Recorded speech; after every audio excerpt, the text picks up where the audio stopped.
الحمد للہ رب العالمین والصلاة والسلام علی رسول نبیہ الکریم۔ سورہ نبا عما یتساءلون، اس سورے میں ہم نے دیکھا کہ آخرت کو ناممکن سمجھنے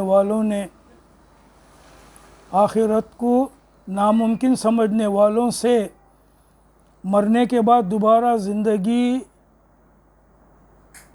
زندہ کیے جانے کو ناممکن سمجھنے والوں سے اللہ تعالیٰ پوچھتا ہے الم نجعل الارض مہادا، کیا ہم نے زمین کو فرش نہیں بنایا؟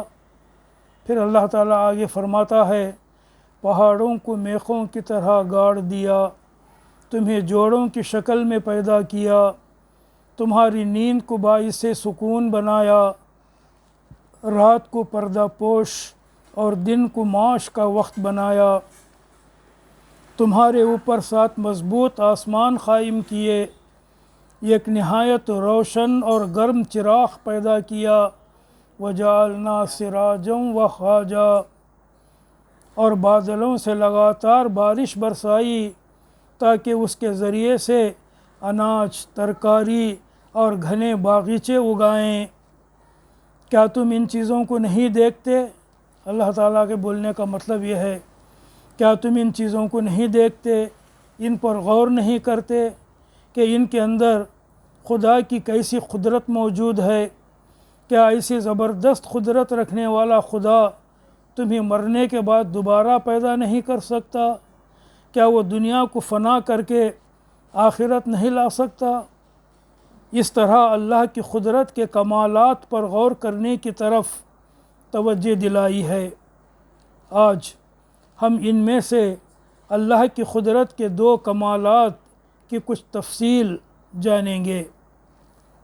ایک ہے الم نجعل الارض مہادا، اور دوسرا وجعلنا سراجا وخاجا۔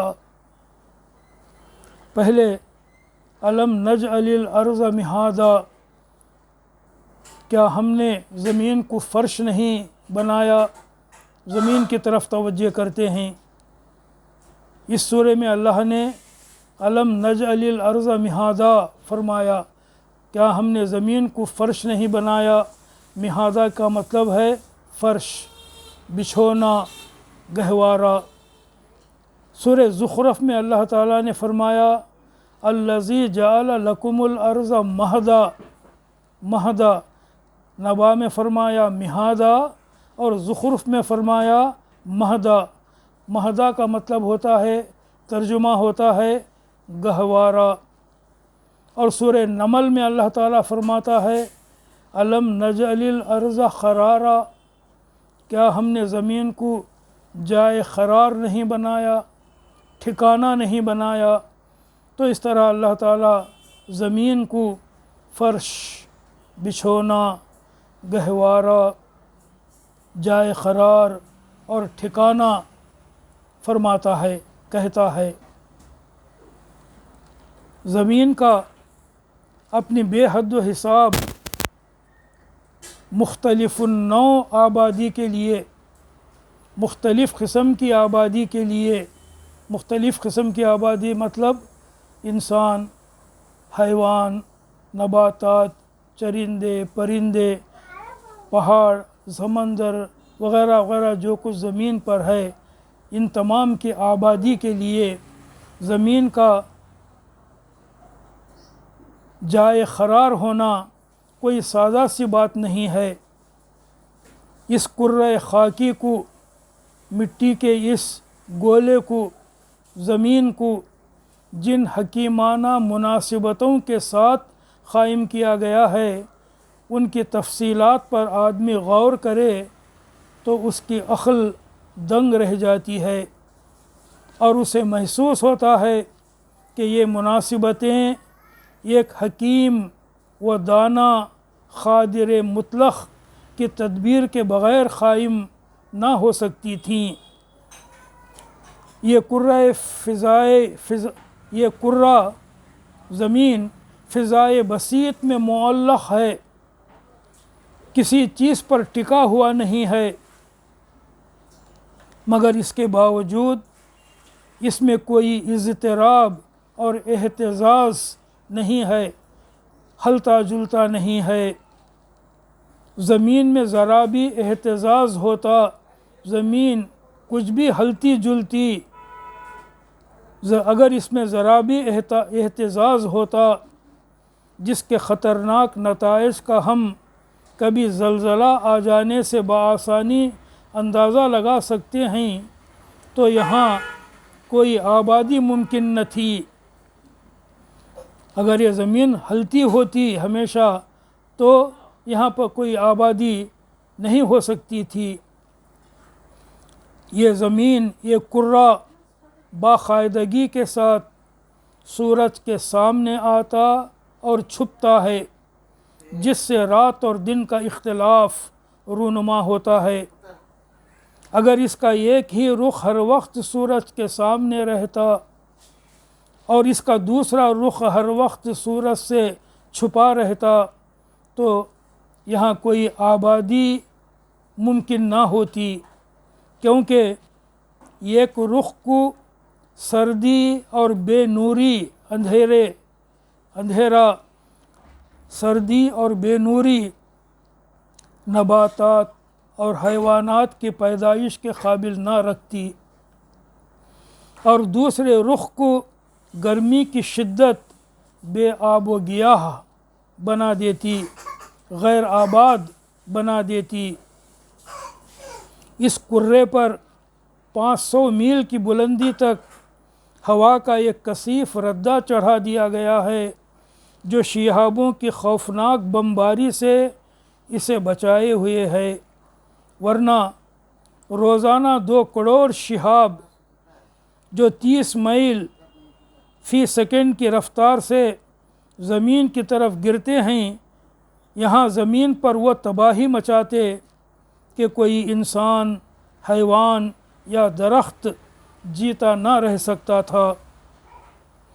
یہی ہوا درجہ حرارت کو قابو میں رکھتی ہے، یہی سمندروں سے بادل اٹھاتی اور زمین کے مختلف حصوں تک آب رسانی کی خدمت انجام دیتی ہے، اور یہی ہوا انسان اور حیوان اور نباتات کی زندگی کو مطلوبہ گیسیں فراہم کرتی ہیں۔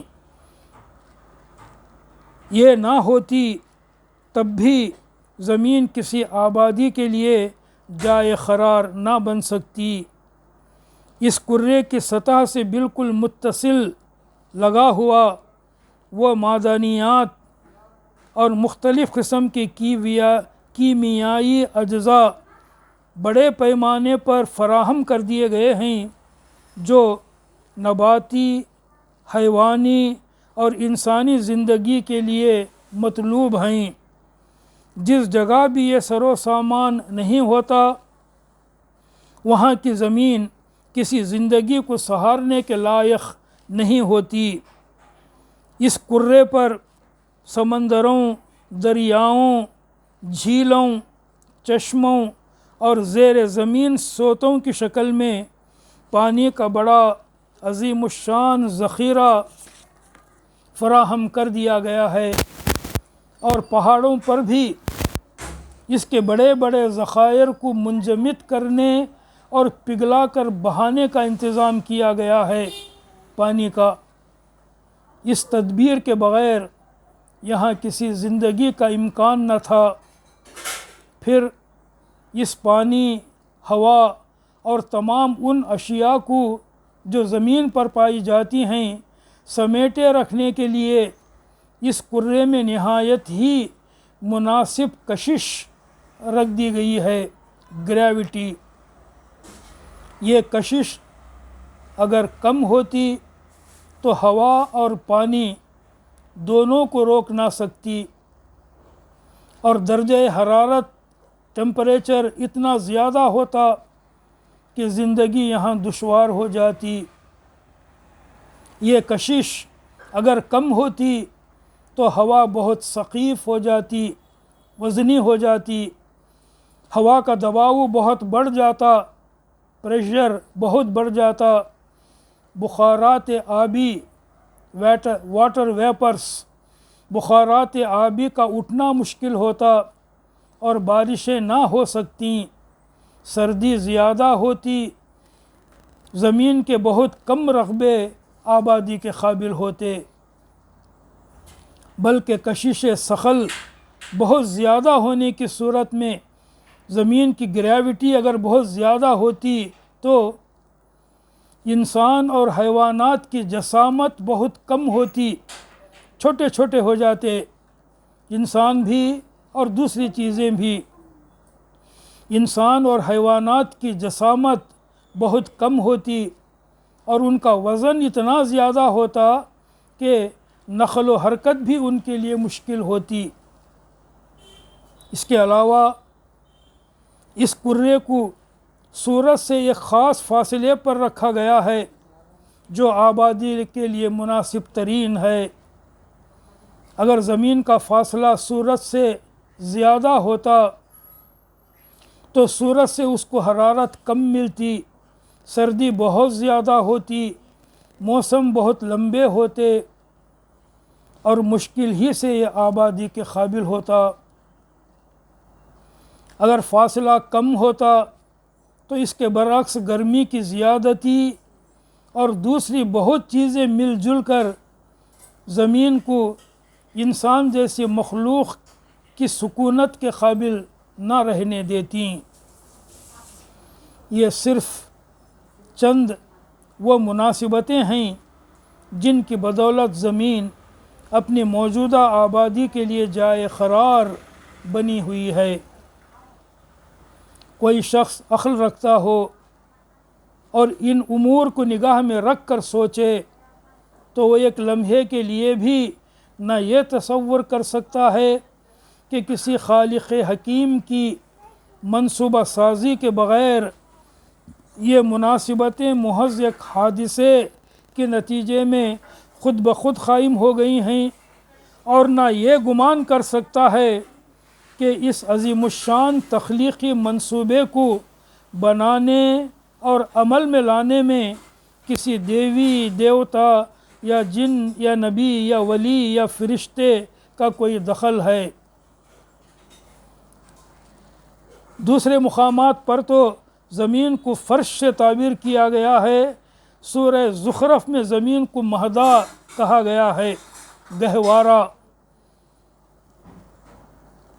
یعنی جس طرح ایک بچہ اپنے گہوارے میں آرام سے لیٹا ہوتا ہے، ایسے آرام کی جگہ تمہارے لیے اس عظیم الشان کرے کو بنا دیا جو فضا میں معلق ہے،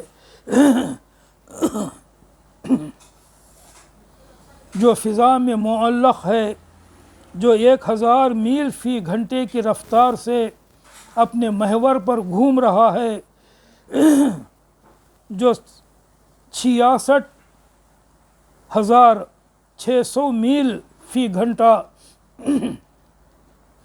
66,600 میل فی گھنٹہ کی رفتار سے رواں دواں ہے، سورج کے اطراف گھوم رہا ہے، جس کے پیٹ میں وہ آگ بھری ہے کہ پتھروں کو پگھلا دیتی ہے اور آتش فشانوں کی شکل میں لاوا اگل کر کبھی کبھی تمہیں بھی اپنی شان دکھا دیتی ہے، مگر اس کے باوجود تمہارے خالق نے اس زمین کو اتنا پرسکون بنا دیا ہے کہ تم آرام سے اس پر سوتے ہو اور تمہیں ذرا جھٹکا تک نہیں لگتا، تم اس پر رہتے ہو اور تمہیں یہ محسوس تک نہیں ہوتا کہ یہ کرہ معلق ہے اور تم اس پر سر کے بل لٹکے ہوئے ہو، تم اطمینان سے اس پر چلتے پھرتے ہو اور تمہیں یہ خیال تک نہیں آتا کہ تم بندوق کی گولی سے بھی زیادہ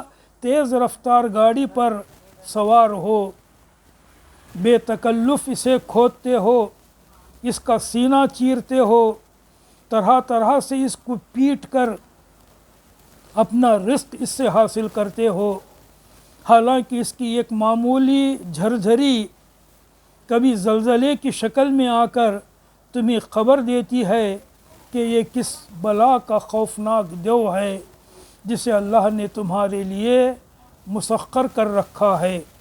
تو یہ ہے کچھ تفصیل اس بات کی کہ اللہ تعالیٰ نے اس زمین کو ہمارے لیے فرش بنایا ہے۔ الم نجعل الارض مہادا، اس کی یہ کچھ تفصیل ہے۔ اسی طرح اللہ تعالیٰ نے فرمایا وجعلنا سراجا وخاجا، ہم نے تمہارے لیے ایک روشن اور گرم چراغ پیدا کیا ہے۔ آئیے ذرا اس چراغ کو دیکھیں، اس سے مراد سورج ہے۔ اصل میں لفظ وہاج استعمال کیا گیا ہے، سراجوں وہاجا، سراج کے معنی چراغ جو روشنی دیتا ہے، وہاج کے معنی نہایت گرم کے بھی ہیں اور نہایت روشن کے بھی ہیں، وہ چیز جو گرمی پہنچاتی ہے اور روشنی دیتی ہے۔ اس مختصر سے فقرے میں ان دو الفاظ میں سراجوں و حاجہ میں اللہ کی قدرت و حکمت کے جس عظیم الشان نشان کی طرف اشارہ کیا گیا ہے وہ زمین سے 109 گنا بڑا ہے۔ 109 زمین اس میں ڈال دیے جائیں تب بھرتا ہے۔ زمین ایک کے بعد ایک کے بازو ایک کے بازو 109 زمینیں اگر ہم سورج میں رکھیں تب جا کر سورج بھرتا ہے، اتنا بڑا ہے۔ زمین سے 109 گنا بڑا ہے، اور وزن میں سورج زمین سے 3,33,000 گنا بڑا ہے۔ سورج کا درجہ حرارت 1,40,40,00,000 سینٹی گریڈ ہے۔ زمین سے 9,30,00,000 میل دور ہونے کے باوجود سورج کی روشنی کا یہ حال ہے کہ انسان اگر برہنہ آنکھ سے اس کی طرف نظر جمانے کی کوشش کرے، سورج کو گھور کر دیکھنے کی کوشش کرے تو اپنی بینائی کھو بیٹھے۔ اس کی گرمی کا حال یہ ہے کہ زمین کے بعض حصوں میں اس کی تپش کی وجہ سے درجہ حرارت 140 ڈگری فارنہیٹ تک پہنچ جاتا ہے۔ یہ اللہ ہی کی حکمت ہے، اس کی قدرت ہے کہ اس نے زمین کو اس سے ٹھیک ایسے فاصلے پر رکھا ہے کہ نہ اس سے بہت قریب ہونے کے وجہ سے زمین بے انتہا گرم ہے اور نہ بہت دور ہونے کی وجہ سے بے انتہا سرد ہے۔ زمین نہ بے انتہا گرم ہے نہ بے انتہا سرد ہے، کیونکہ یہ ٹھیک سورج سے اتنی دور رکھی گئی ہے جتنی دور رکھنے سے زمین پر زندگی ممکن ہو سکتی ہے۔ اسی وجہ سے یہاں انسان، حیوان اور نباتات کی زندگی ممکن ہوئی ہے۔ سورج سے قوت کے بے حساب خزانے نکل کر زمین پر پہنچ رہے ہیں۔ صرف روشنی اور حرارت ہی نہیں، اور بھی بہت کچھ نکل رہا ہے سورج سے اور زمین پر پہنچ رہا ہے۔ کئی اور قسم کی شعاعیں، الٹرا وائلٹ ریس نکل رہی ہیں جو زمین پر پہنچ رہے ہیں اور ہمارے لیے زندگی کا سبب بنے ہوئے ہیں۔ اسی سے ہمارے فصلیں پک رہی ہیں، ہر مخلوق کو غذا بہم پہنچ رہی ہے۔ اسی کی حرارت سمندروں کے پانی کو گرم کر کے وہ بھاپیں اٹھاتی ہے جو ہواؤں کے ذریعے سے زمین کے مختلف حصوں پر پھیلتی اور بارش کی شکل میں برستی ہیں۔ اس سورج میں اللہ نے ایسی زبردست بھٹی سلگا رکھی ہے جو اربوں سال سے روشنی، حرارت اور مختلف اقسام کی شعاعیں سارے نظام شمسی میں پھینکے چلی جا رہی ہے۔ سارے سولار سسٹم میں پھینکے چلی جا رہی ہے۔ تو ایسا سورج ہے جو اللہ تعالیٰ نے ہمارے لیے رکھ دیا ہے، جو ہمارے لیے زندگی کا سبب بنا ہوا ہے۔ اسی کی طرف اللہ تعالیٰ اشارہ کر کے سورہ النبا میں فرماتا ہے وَجَعَلْنَا سِرَاجًا وَهَّاجًا، اور ایک نہایت روشن اور گرم چراغ پیدا کیا۔ کیا اللہ تعالیٰ جو ایسی قدرتیں رکھتا ہے آخرت کو نہیں لا سکتا؟ کیا وہ دنیا کو تباہ نہیں کر سکتا؟ دوبارہ ایک اور دنیا نہیں بنا سکتا؟ یہ اللہ تعالیٰ کا سوال ہے۔ یقیناً اللہ تعالیٰ ایسا کر سکتا ہے۔ یقیناً آخرت آنے والی ہے۔ یقیناً ایک دن یہ دنیا فنا ہو جائے گی، اور یقیناً اللہ تعالیٰ اس کے بعد ایک اور دنیا بنائے گا جس کو ہم آخرت کہتے ہیں، اور وہاں انسان کے اعمال کا حساب ہوگا اور اسے جزا اور سزا دی جائے گی۔ وآخر دعوانا ان الحمد للہ رب العالمین۔